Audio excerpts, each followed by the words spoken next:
নবী আমার জিহ্বা কামড়ায় বলেন, নানু ভাই চিনুনি তাদের দুইজনকে? এই ব্যক্তিরে তোমরা চিনুনি, আমার চিনুনি? না না, তোমারে চিনি, ওনারে চিনি, উনি তো দাহিয়াই কলবি। নানা বারবার বলতেছি, নানা ভাই তোমরা ভুল করতেছো।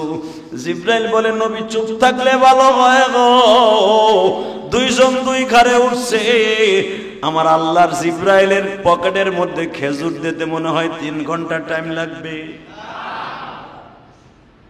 যখনই বলছে তুমি না বারবার নানার জন্য খেজুর নিয়ে আসতা, জিব্রাইল বললেন, আর একবার হাত দিয়ে দেখেন খেজুর এখনো পকেটে আছে।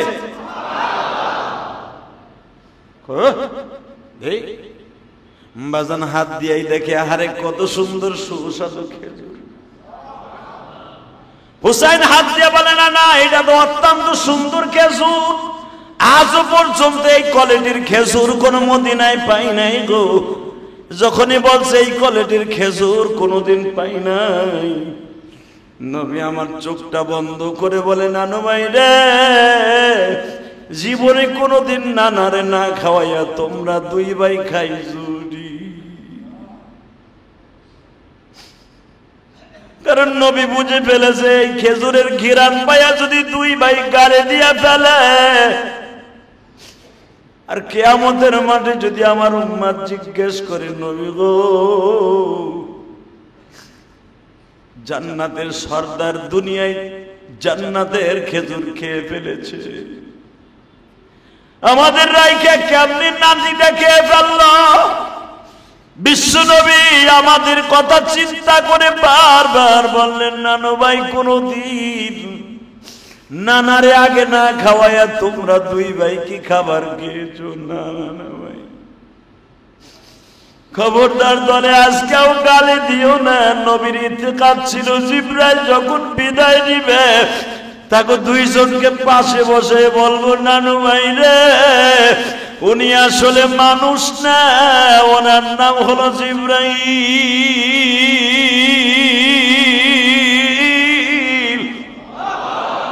আর জিবরাইলের কাছে দুনিয়ার কোন বাগানের খাবার থাকে না, জান্নাতের বাগানের খাবার থাকে।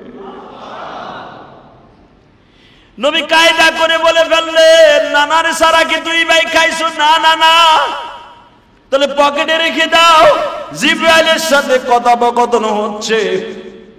বাজারে জিবরাইল বিদায়ের পরে নবী যখন বললেন, নানু ভাই এই খেজুর খাইস না, আমার উম্মতের সাথে বেঈমানি হয়ে যাবে। হুররিমাত আলাল আম্বিয়া হাত্তা আদখুলাহা, আমি যে উম্মতের সাথে ওয়াদা দিয়ে আসছি মিরাজের রাত্রে, আমি আমার উম্মতকে সারা জান্নাতে ঢুকবো না, আর আমি না ঢুকলে কোন নবীও ঢুকবে না। জিবরাইলের দিয়া হাদিয়াটা নবীর কোলের উপরে রাইখা বলে, নানু ভাই তাহলে উনি যে জিবরাইল, তুমি আগে কেন বললে না? তাহলে কি আমরা দুই ভাই বিয়া তুমি করতাম? নবী তখন কাঁদে আর বলে, নানু ভাই রে, আমি বলতে চেয়েছিলাম, তোমাদের মালিক বলতে দেয় নাই, কেন জানো? আজকে আমার মালিক বুঝায় দিছে, তোদের দুইজনের দাম শুধু আমার কাছে না, স্বয়ং রবের কাছেও অনেক দাম। তোদের দাম জিবরাইলের চাইতেও বেশি রে। এইটা যে আল্লাহ আজকে প্রমাণ করবে আমি কি বুঝতে পেরেছি? আমি তো লজ্জায় বারবার বলতেছি, নানা ভাই এই মসজিদের খতিব সাহেবের মোবাইল চাইও না, নানা ভাই বিয়া তুমি করো না, ভদ্রচিত বাসায় বসো। কিন্তু আল্লাহ যে এই খেলা খেলবে আমি তো বুঝতে পারি নাই। তোমরা ঘাড়ে উঠছো, চুল ধরে টান দিছো, এই চোখের পিসি ধরে টান দিছো, চোখের ভুরু ধরে জিবরাইলের টান দিছো। দুনিয়ার কোন নবী যেটা জিবরাইলের সাথে পারে নাই, তোমরা দুই ভাই তাই আজকে করেছো। এর দ্বারা বোঝা যায় তোমরা যা করেছো, করার পরে যাইবার সময় জিবরাইল আবার বলে গেছে, নবী আজকে আমার জীবন ধন্য, ওদের হাতের ছোঁয়া আমার গায়ে লাগছে। একদিনের ঘটনা বললেই বুঝতে পারবে। জিবরাইল এসে গেছে দাহিয়া কলবির সূরত ধারণ করে। দাহিয়া ছিলেন মদিনার ভিতরে একজন সুদর্শন পুরুষ, দেখতেও যেরকম সুন্দর, চেহারাও সেমন সুন্দর, কামটাও ছিল সেরকম অসুন্দর। চেহারা সুন্দর, কাম ছিল অসুন্দর। তার দায়িত্ব কি? দায়িত্ব ছিল মদিনার ডিউটি। আপনারা জানেন মক্কার ভিতরে একটা লোকের দায়িত্ব ছিল জিন্দা মেয়েদেরকে দাফন করত, আর মদিনার ভিতরে দায়িত্ব ছিল দাহিয়া কলবি। এত বড় নিষ্ঠুর ছিল এই দাহিয়া। কোন কন্যা সন্তান ইদা বুশিরা আহাদুম বিল উনসা দাল্লা ওয়াজহা মুসাওয়াদ্দা ওয়া হুয়া কাদিম, আল্লাহ কোরআনে বলে যখন ইদা বুশিরা আহাদুম বিল উনসা, যখনই তারা শুনতো আমার মাইয়া সন্তান হয়েছে, আল্লাহ কোরআনে বলেন ইদা বুশিরা আহাদুম বিল উনসা, যখন ওই বেটায় শুনতো দোকানের সামনে দাঁড়ায়, কদরুল্লাহর ফুলা বদরুল্লাহ কি পাপ করছো, তোর বউর মাইয়া হইছে। ইদা বুশিরা আহাদুম বিল উনসা, যখনই শুনতো, আল্লাহ কোরআনে বলেন যখনই শুনতো কেউ খবর দিত রাস্তায় দাঁড়ায়, তোর মাইয়া হইছে, বড় ভুটানগিরি দেখাইছিল পোলা হবে, হইছে তো মাইয়া বেটা। আল্লাহ কোরআনে বলেন জাল্লা ওয়াজহা, এই মাইয়ার খবরটা শুনে এই চেহারাটা আল কাতরার মতো কালো হয়ে যেত। জাল্লা ওয়াজহা মুসাওয়াদ্দা ওয়া হুয়া কাদিম, আল্লাহ বলেন তার ভিতরে মিথ্যার ছাপ চলে আসতো। মাইয়ার খবর শুনেই বলতো কিরে আমার তো মাইয়া হওয়ার কথা না, আমি তো পাপ করি নাই যে আমার মাইয়া হইব। নাউজুবিল্লাহ বলেন না? তাহলে মাইয়া হওয়া পাপ না? হ্যাঁ, এই জন্যই তো আমার আল্লাহ মেয়েদেরকে 3 গুণ ঢুকাই দিছে। যার ঘরে একটা মেয়ে জন্ম নেয় তার জন্য একটা জান্নাত দলিল হয়ে যায়। হ্যাঁ, ভালো করে বুঝেন। আবার পরিমণির মতো যদি একটা হয় তো বুঝেনি চাচা মিয়া, ভালো করে বোঝার চেষ্টা করবেন। খালি আলেম উলামারে বইকেন না। আলেম উলামা যদি জেলখানায় যায়, আরে কি বদনাম রে, একাম হুজুররা আবার জেলখানায় যাইবো কে, হুজুররা আবার এগুলো করবো কে? আরে বেটা, দুনিয়ার সব নবীরে একজন নবীও পাইবা না যেই নবী জেল খাটে নাই। কথা বলেন না কেন? এই নবীরা কি পাপ করে জেলখানায় গেছে?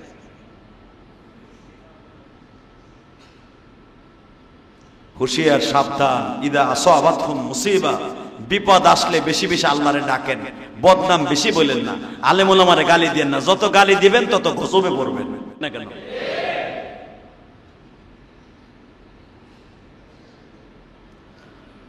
আল্লাহ, সাহাবী বলে হুজুর তো ওই জামানায় মেয়ে হইল ইদা বুশিরা আহাদুম বিল উনসা, আল্লাহ বলেন তারা মেয়ের সন্তান খবর শুনেই মুখটা কালো হয়ে যাইতো, মেয়েটারে মাইরে ফেলানোর লেগে বাবায় পাগল হয়ে যাইতো।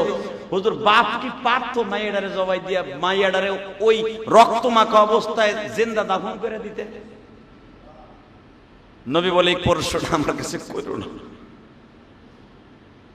কারণ আমি এই প্রশ্নের উত্তর দিতে পারবো না। কারণ পারবো না, একমাত্র পারবো না, মেয়েরা হলো বাবার পাগল বেশি। কেন পারবো না আমি? আমার ফাতেমা যখনই আমি বিপদে পড়ি, আমার ফাতেমা, আমি দেখি আমার ফাতেমা, আমার দান মোবারক শহীদ হওয়ার পরে ফাতেমা নিজে নিজে দাঁত দিয়া খাবার চিবাইয়া ফাতেমার জিহ্বা দিয়ে আমার গালের মধ্যে খাওয়াই দিত। আর তোমরা কি জানো সাহাবীরা, আমার গালের থেকে যেই সুন্দর ঘেরান আসে, আপনি একজনের চাবানি খাইতে আপনার শখ লাগবে, কারণ তার গালের মেডিসিন আর আপনার গালের মেডিসিন কি এক হইব নি? বিড়ি খুরের গালের মেডিসিন সে চাবাই আপনারে দিলে আপনি খান পান খোর, আর হে হলো বিড়ি খোর। পান খোরের গালের তা পান খাওয়ান যায়, বিড়ি খোরের গালের তা খাওয়াই দেন না।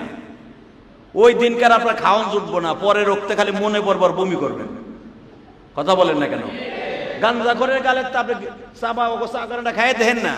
হ্যাঁ, ছোট্ট কালে দাদিরা পান চিবাই দিত, খাইতাম, হয়তো আপনারাও খাইছেন অনেকে। পান চাবানো এখনো বাবার গালের পান নিয়ে খাওয়ান যায়।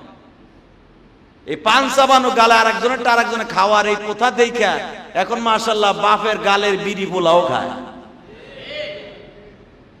নাউজুবিল্লাহ বলতে পারলেন না? বাপেরটা পোলায় খায়, পোলারটা বাপ খায়, অর্ধেক বাপ খায় অর্ধেক পোলায় খায়। ওই যে পান চাবানো খাওয়া গেছে ওই জন্য খায়। নাউজুবিল্লাহ বললেন না? আল্লাহ আমাদের হেফাজত করেন, জোরে কোন আমিন। মেরে ভাই দোস্ত বুজুর্গ, ভালো করে বোঝার চেষ্টা করবেন। যখনই যারা শুনতো মেয়ে সন্তান হইছে, আল্লাহ কোরআনে বলেন জাল্লা ওয়াজহু, নবী আপনার বাপ চাচা গো চেহারাটা কালো হয়ে যাইত। আপনারা জানেন মক্কায় যেখানে মেয়েদেরকে জিন্দা দাফন করতে, এই জায়গাটা কিয়ামত পর্যন্ত হয়তো খালি থাকবে। এই কবরস্থানটা এখনো পর্যন্ত বিল্ডিং হয় নাই। হেরেমে সব জায়গায় দেখবেন বিল্ডিং দিয়ে ভরা, এই জায়গাটা খালি। কারণ এই জায়গাটা অভিশপ্ত জায়গা, এই জায়গাটা অত্যন্ত অভিশপ্ত জায়গা। কারণ ওইখানে গেলে এখনো পর্যন্ত ইমাম আবু হানিফা রাহমাতুল্লাহ সুনান ইমাম আবু হানিফা কিতাবের মধ্যে লেখেন, এখনো পর্যন্ত অনেক মানুষ আল্লাহওয়ালা চেহারার দিকে তাকায়া আল্লাহওয়ালার ওখানে দাঁড়াইলে সেই জীবিত মানুষের চিৎকার শোনা যায়। যদি এটা লোক মুখে শোনা কথা, নবী যখনই এই জিন্দা কবরের কাছে দাঁড়াইতেন যেখানে জীবিত মেয়েকে দাফন করা হইতো, নবী শুনতে পাইতেন তাদের আত্মচিৎকার, যে আমরা কি অন্যায় করেছি, কেন আমাদেরকে এইভাবে মারলো। এই প্রথা আপনি রদবদল করেন, মেয়েদেরকে আপনি ডেভেলপ করেন, মেয়েদের ইজ্জত বাড়ায় দেন। আমার নবী মদিনায় যাওয়ার পরেই মেয়েদের এমন ডিমান্ড বাড়ায় দিলেন, মারহাবা বলে। আর নবীর হাদিসের পরে ভিত্তি করে বর্তমান সরকার মেয়েদেরকে এমন পাওয়ার বাড়ায় দিছে, বেডারে যদি এখন জাতা কলে ফেলাইয়া কে নইতে কেন আমা সাবানা হেলায়, তারপর ওই বেডার কিছু করার নাই। নবীর হাদিস সুন্নাত তারা পালন করতেছে। ভালো করে বোঝার চেষ্টা করবেন। বিশ্বনবী মুহাম্মদ রাসূলুল্লাহ সাল্লাল্লাহু আলাইহি ওয়াসাল্লাম বললেন, আমি বলতে পারবো না যে তারা কেমনে মেয়েদেরকে জিন্দা দাফন করত। তো নবী যখন মদিনায় আসলেন, আয়েশা ওই যে নবী আমলটা জানতে হবে, যে জিন্দা মেয়েরে কেমনে দাফন করতে, এটা আমার জানতে হবে। এই এত বড় পাষণ্ড বাবা কেমনে ছিল, কে ছিল, এমন একটা বাহাদুর আমার দরকার। সবাই খুঁজে নিয়ে এলো, হুজুর এই সাহাবী এই কাম করতো, এর নাম দাহিয়ে কলবি। মারহাবা, দাহিয়ে কলব। আপনারা জানেন দাহিয়ে কলবির বাড়ি মসজিদে নববী থেকে বেশি দূরে নয়। দাহিয়া কলবির বাড়ি আল্লাহ পাক আমারে নিছেন, অনেকবার নিছেন, আলহামদুলিল্লাহ বলেন, অনেকবার নিছেন। এইবার উমরায় যাই, এইবারও দাহিয়া কলবির যে বাগান ছিল, যে বাড়ি ছিল যে পাহাড়ের উপরে, সেই বাড়িটা আল্লাহ আমাকে দেখাইছেন। ওখানে গাড়ির থেকে দেখি আর চোখের পানি অজরে ঝরে, যে দাহিয়ারে তোমার চেহারা লইয়া তুমি এত বড় ডাকাত ছিলা, এত বড় নিষ্ঠুর ছিলা, এত বড় পাষণ্ড ছিলা, তুমি নিজের হাতে কত মেয়েদেরকে জিন্দা দাফন করছো, মা কান্নাকাটি করছে বিদায় মারে সুদ্ধা তুমি পাথর দিয়ে হত্যা করছো। তুমি কত বড় নিষ্ঠুর ছিলে রে দাহিয়া। হালাকে তোমার সুরাতে তোমার চেহারা লইয়া জিবরাইল 40 বার নবীর কাছে আইছে। সুবহানাল্লাহ, বুঝি আসতে করবেন। তাহলে বোঝা গেল আমার আল্লাহর কাছে গুনাহের দাম নাই, নেকের দাম আছে। কথা বলেন না কেন?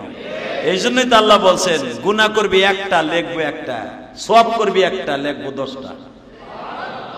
কথা বলেন, জোরে বলেন। গুনাহের আমার কাছে দাম নাই। আমি জানি আমার বান্দা গুনাহ করছে, আসরের সময় করছে, মাগরিবের সময় যাই আমার কাছে তওবা করবে। এই জন্য তো আল্লাহ বলছে লা তাকনাতু মির রাহমাতিল্লাহ, কুল ইয়া ইবাদিয়াল্লাযীনা আসরাফু আলা আনফুসিহিম লা তাকনাতু মির রাহমাতিল্লাহ। গুনাহ যতই করস, সারাদিন গুনাহ করছস, ঈশার রক্ত অন্তত আমার কাছে আমার দরজার থেকে সরিস না। কে বলেছে? কে? আল্লাহ। ঈশায় যদি টাইম না পাস, অন্তত ফজরের সময় উঠে সারা রাত ঘুমাইতে পারস নাই, ফজরের টাইমে ঈশা যাইয়া 2 রাকাত নামাজ পড়ে আমার একটা ডাক দিস, আমি আল্লাহ তোরে মাফ করে দেব। কারণ তুই তো জানোস না, إلا من تاب وآمن وعمل عملا صالحا فأولئك يبدل الله سيئاتهم حسنات وكان الله غفورا رحيما।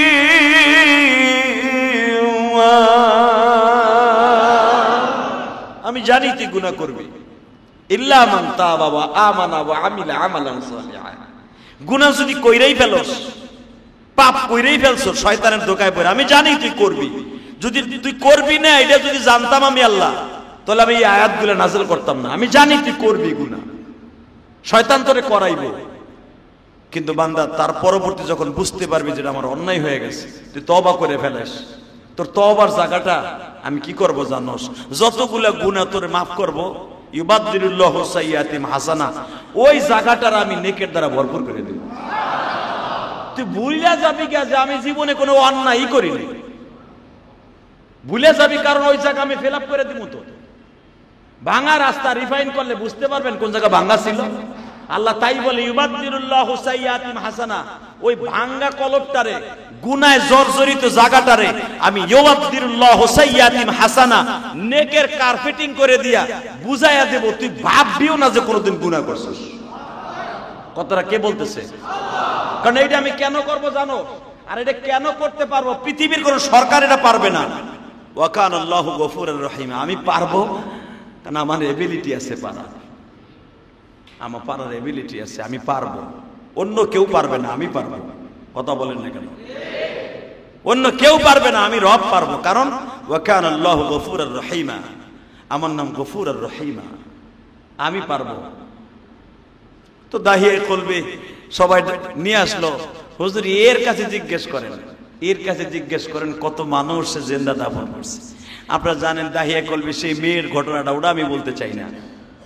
দাহিয়া কলবের মেয়ের ঘটনাটা শুনতে শুনতে আপনার জীবনটা চুল দাড়ি ফাঁকা হেলাইছেন, আমি ওটা বলতে চাই না। তো দাহিয়া কলবির সূরা ধারণ করে জিবরাইল আসছে আমার নবীর কাছে। তখন নবীর ডাইনে বামে বসা দুটো নাতি, আলহামদুলিল্লাহ বলেন। 3.5 বছরের নাতিটা, অর্থাৎ 4 বছরে 1 মাস কম হুসাইনের, আর 5 বছর 1 মাস বেশ 11.5 মাস হাসানের, দুইজন দুই পাশে বসা। তো দাহিয়া কলবির সূরা ধারণ করে জিবরাইল এসেছে। যেই দাহিয়া তার নিজের মেয়েরও ছাড়ে নাই, নিজের মায়ের সুদ্ধা জিন্দা দাফন করছে। বউ একবার কথা বলছে, বউরে তরবারির পিতলের আসারে দিয়ে একটা বাড়ি দিয়ে বউরে বেহুশ করে দিয়েছে। তুই কেন মাইয়ে জন্ম দিবি? কত পাষণ্ড ছিল দাহিয়া। বিশ্বনবী বসে আছে, হাসান হুসাইন দুই পাশে বসা। নবী তো চিনে ফেলেছে, যদিও দাহিয়ার সুরাত ধারণ করে আসছে, তো দাহিয়া নয়, এ হইতেছে স্বয়ং আল্লাহর পাঠানো দূত জিবরাইল। বাবে জিবরাইল যে আসতেছে সুন্নাত তরিকা ছোট্ট ছোট্ট কদম দিয়া। বিশ্ব নবীকে সেই জিবরাইল কোনদিন আমার নবীকে আগে সালাম দিতে পারতেন না, নবী আগে সালাম দিয়ে দিতেন। সালাম প্রদান হয়ে গেল, হাসান হুসাইন দৌড়ে যেই একজন হাসান যাইয়া তার ডাইন হাতের এই কাপড়টা টেনে ধরেছে, হুসাইন বাম হাতের কাপড় টেনে ধরেছে। এরা মনে করেছে দাহিয়ায়ে কলবি এসেছে। আসলে কি দাহিয়ায়ে কলবি? জোরে বলেন। নবী আমার জিহ্বা কামড়ায় পড়েছে। নানু ভাই তোমরা তো জানো নাই কে গো। জিবরাইল সঙ্গে সঙ্গে হাতের ইশারা দিয়ে বলে উসকুত সুকুতাম্মা ফি ওয়াক্তিম্মা। নবীজি এই মুহূর্তে কথা বলা যাবে না, ওদের খেলা ওদের খেলতে দেন, বাকি কাজ আল্লাহ করবে। এই মুহূর্তের জন্য আপনার মুখটা বন্ধ করে ফেলেন, ওরা কি করে করতে দেন। হাসান জামা ধরে টান দেয়, হুসাইন জামা ধরে টান দেয়।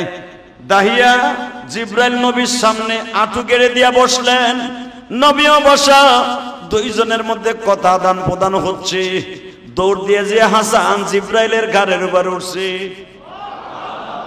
এই মেয়ে আপনার বাসা আমি দাওয়াত খাইতে গেছি, আপনার ছোট্ট নাতিটা আমি হুজুর খতিব না খেজুর ও বুঝবো। ও আমার মোবাইলটা নাকি হুজুর তোমার মোবাইলটা ছেড়ে দেয়, তো আমার দাদা আমার মোবাইল ছেড়ে দেয়, আমি কার্টুন দেই। জিমান কে খালি বুদা মেয়ে রাতবার ঘুমাও না, চোরের মধ্যে চাইতাও আর জিমাও। এই মুসলমান ভালো করে বুঝো, আমি ইলিয়াসুর রহমান জিহাদি বাইতুস সুজুদ মসজিদের খতিব। আপনার বাসায় দাওয়াতে গেছে, আপনার 3 বছর 4 বছরের নাতি আছে, ওই মুয়াজ্জিন দাওয়াতে গেছে।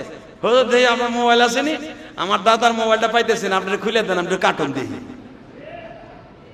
আপনি কি করবেন? আরে দাদা ইমাম সাহেব, ইমাম সাহেব, কত তোমার ইমাম সাহেব, ইমাম সাহেব। কথা বলেন না কেন? হ্যাঁ, তা আপনার নাতি যদি এটা করতে পারে, নবীর নাতি তো আলাদা না। হয়তো আল্লাহ তাকে আলাদা ধাতু দিয়ে বানাইছে, কিন্তু তাদের বাল্যকালের যে ইতিহাস স্মৃতি এগুলোতে হাদিস আল্লাহ এভাবে বর্ণনা করছে। কথা বলেন না কেন? হ্যাঁ, নবীদেরকে আল্লাহ আলাদা বানাইছে। নবীরা জন্মের পরের থেকেই নবী, তাদের চলা ফেরা, ওঠা বসা, কথাবার্তা সবকিছু ছিল আলাদা। হাসান হোসেন যদিও জান্নাতের সভাপতি, কিন্তু তাদের চলাফেরা তো নবীর মতো না। সে তো নবী না, সে নবীর নাতি। হাসান যে জিবরাইলের ঘাড়ের বার উঠাই কয়, এই বড় ওই দাহিয়া, তুমি বলে ডাকাইতেছিলা? আলহামদুলিল্লাহ বলেন না? হেই, তুমি বলে অনেক মাইয়ারে জিন্দা দাফন করছো? জিবরাইল মুসকি হাসে দিয়া বলে, তোমরা কার কাছে শুনছো? হ্যাঁ, নানাই কইছে। হোসেন কাম ধরে টানার কয়, তুমি যতবার নানার কাছে আসো দেখি পকেট ভর্তি খেজুর খায়, আজকে পকেট খালি কে? হে খেজুর চায়, হে কয় তুমি বলে ডাকাইতেছিলে? জিবরাইল তো আসতে হইলে যে আগে দুইজনের ট্যাক্স দিতে হবে, এটা তার হে জানতো না। আর এই দুইজন এই সময় থাকবে এটাও তো জানতো না। খেলাটা খেলতেছে কে? হ্যাঁ, আল্লাহ আসতে কন, দুপুরে কোরবানি গোশত খাবেন যাইয়া। খেলাটা খেলে কে?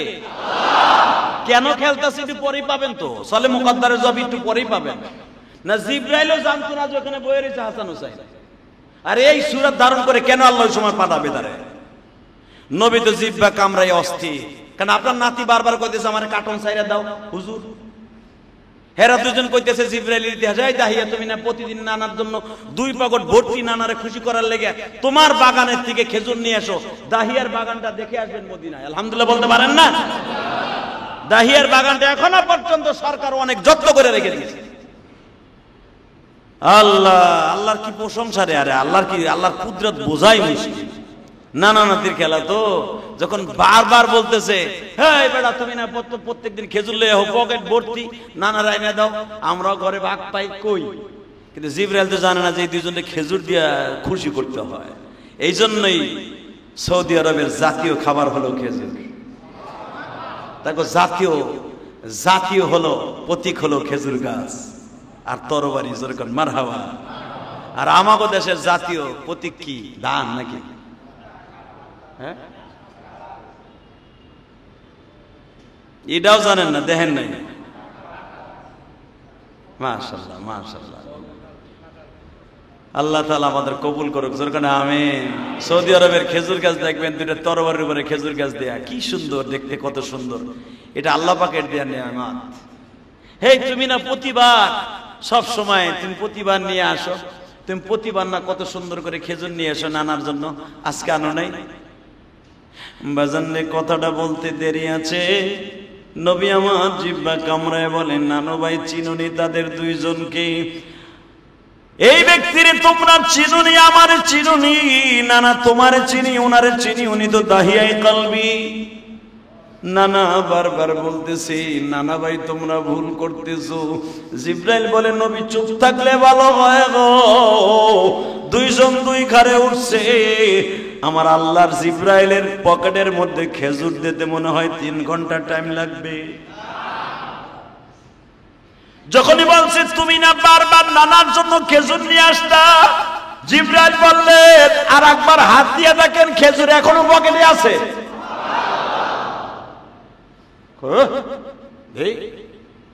বাজান হাত দিয়েই দেখে, আরে কত সুন্দর সুস্বাদু খেজুর। হুসাইন হাত দিয়ে বলে, না না, এটা তো অত্যন্ত সুন্দর খেজুর, আজও পর্যন্ত এই কোয়ালিটির খেজুর কোন মদিনায় পাই নাই গো। যখনই বলছে এই কোয়ালিটির খেজুর কোনোদিন পাই নাই, নবী আমার চোখটা বন্ধ করে বলে, নানু ভাই রে, জীবনে কোনোদিন নানারে না খাওয়াইয়া তোমরা 2 ভাই খাইছো। কারণ নবী বুঝে ফেলেছে, এই খেজুরের ঘিরান পায়া যদি 2 ভাই গাড়ি দিয়া ফেলে, আর কিয়ামতের মাঠে যদি আমার উম্মত জিজ্ঞেস করে, নবী গো, জান্নাতের সর্দার দুনিয়ায় জান্নাতের খেজুর খেয়ে ফেলেছে,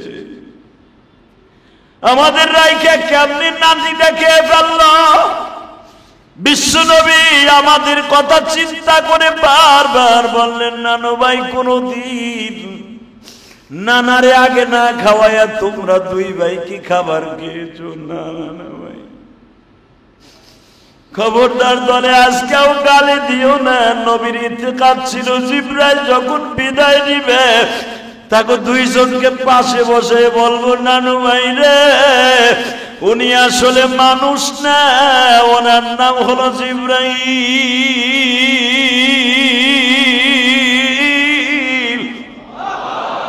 আর জিবরাইলের কাছে দুনিয়ার কোন বাগানের খাবার থাকে না, জান্নাতের বাগানের খাবার থাকে।